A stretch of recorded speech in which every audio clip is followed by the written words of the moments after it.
Welcome the digestive system of the poultry. One of the systems, like the respiratory system or the reproductive system, consists of the beak, pharynx, esophagus, and the crop. Here, the ventricles all together. Here, the bile. Here, the duodenum loop, duodenal loop, pancreatic duct, pancreas, jejunum, spot, ileum, vesicle. Here, this part we call small intestine.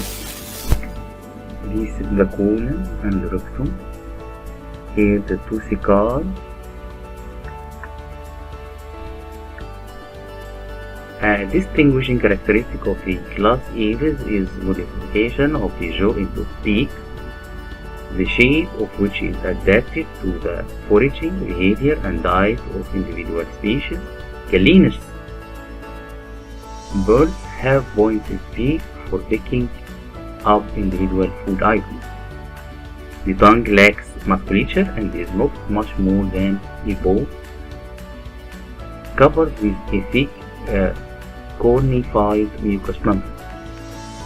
The pharyngeal floor is characterized by a raised laryngeal mound, which features the anatomey laryngeal slit. The opening into the esophagus is caudal and somewhat dorsal to the neck.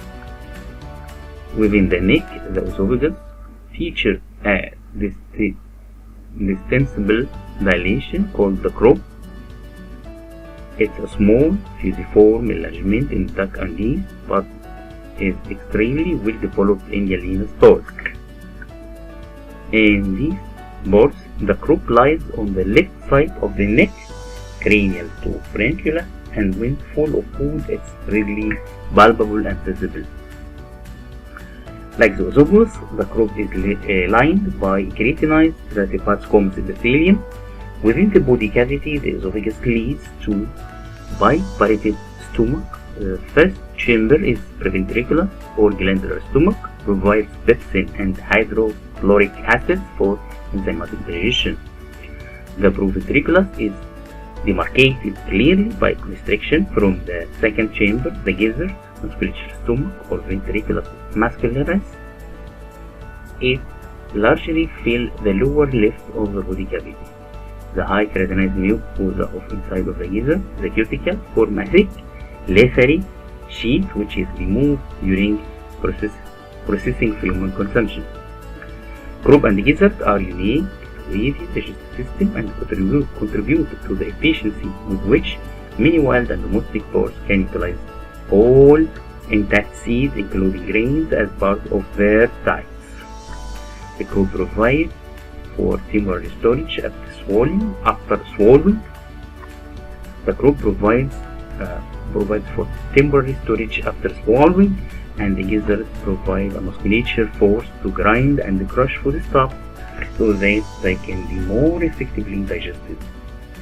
Hard particles such as grit or gravel consumed with food contribute to the ability of the gizzard to properly grind intact seeds, and a source of such particles should be part of the diet of the bird feed this type. Grit is not necessary for diets that are finely ground or in the mash form. Neither the crop nor the gizzard secrete enzymes to contribute to the enzymatic digestion of the foodstuff. The duodenum forms a distinctive loop with the pancreas sandwiched between descending and ascending parts. The pancreas communicates with the lumen of the ascending duodenum through 3 ducts in Galenus birds and usually via 2, sometimes 3 in the anseriformes. The ascending limb of the duodenum also receives the 2 bile ducts. These carry bile from the liver directly and form the gallbladder. The liver of domestic birds consists of two loops simply referred to as the right and left loop. These lie in the ventral body cavity against the sternum and body wall. Fourragère, literally fat liver in French, pronounced fourragère, is a food product made from the liver of ducks or geese. It has been made uniquely creamy and to some palates delicious by the forced feeding of the bird on corn. Because of the role of the liver in the digestion, this forced feeding results in accumulation of the fat in the liver, which become markedly enlarged as a result. The production of fourragère is controversial, as many people perceive that the practice produces a state of ill health for the birds, and the force feeding technique may result in injury or death of the bird. The longest segment of the small intestine is the jejunum. In many the other domestic animals, the jejunum retain a remnant of the embryonic connection to the yolk sac, macles diverticulum, which assume an immune function after retraction of the yolk sac before hatching. The short ileum terminates at the large intestine, a point demarcated clearly in domestic birds by the presence of the ceca.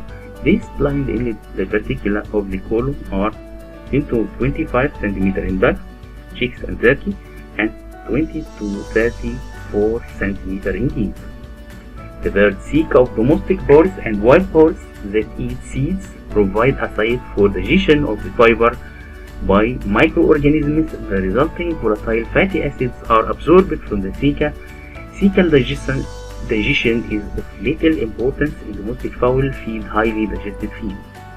The colon itself is relatively short and straight, terminating at the sphincter interposed between the large intestine and the ceca, an expanded region that is common to the gastrointestinal and the urogenital tract. The cloaca is partially divided into three main portions by encirculating ring folds of muscle covered with mucosa. Receiving the terminus of the colon is the coprodium, a dilated region that temporarily holds feces. It's divided by a ring fold from the next compartment. The urodium features the opening of the two ureters in the dorsal aspect of the lumen. Just lateral to these are opening of the seminal ducts. In male animal, in most female domestic birds, only the left oviduct persists in the development, and this oviduct opens laterally to the left ureter. Oviduct refers to the entire tubular portion of the female reproductive tract. On birds, the last portion of the cloaca is the proctodium. The unpaired bursa of Fabricius cloacal bursa open into the dorsal aspect of the proctodium. This bursa, for which the B cells of the immune system are named, is lined by lympho-reticular tissue and is largest in juvenile animal, gradually becoming smaller as the bird ages. In anseriformes, the proctodium also houses the male copulatory organs. The anus of the bird is often referred to as the vent. It presents the horizontal oriented slit on the